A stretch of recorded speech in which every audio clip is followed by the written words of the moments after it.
যেভাবে কোকেন টানা দেখাইছি, যেভাবে আমি কোবা দেখাইছি, যেভাবে আমি পুলিশগুলো ব্রাশ ফায়ার করে মারছি, যেভাবে আমি রেপ দেখাইছি, এই গল্প সেন্সার হয় কিভাবে? আর জাতি শিখলো কি?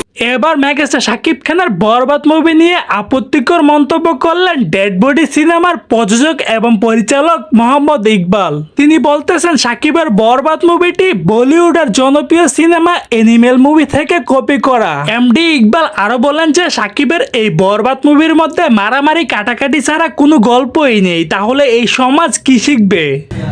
ইয়ার হিরোরও দেখছি সেম একই স্টাইল দেওয়া, আমরা এনিমেলও দেখছি, এর আগেও আমরা অনেক ছবিতে আমরা দেখছি সেম একই স্টাইল দেওয়া, আমরা ডনেও দেখছি, বহুত কিছু দেখছি। বাইরে মেগাস্টার শাকিব খানের এই বরবাদ মুভিটি বাংলাদেশে 120টি সিনেমা হলের মধ্যে রিলিজ করা হয়েছে এবং কি প্রত্যেকটা সিনেমা হলের মধ্যে প্রত্যেকটা শো যাচ্ছে হাউসফুল। বাইরে মেগাস্টার শাকিব খানের এই দুর্দান্ত সাফল্য দেখে এমডি ইকবালের মাথা ঠিক নেই। তো দর্শক, আজকের এই ভিডিওটি এই পর্যন্তই। যদি ভিডিওটি ভালো লাগে থাকে তাহলে ভিডিওতে একটা লাইক, একটা কমেন্ট আর অবশ্যই চ্যানেলটি সাবস্ক্রাইব করে রাখবেন পরবর্তী ভিডিওর জন্য।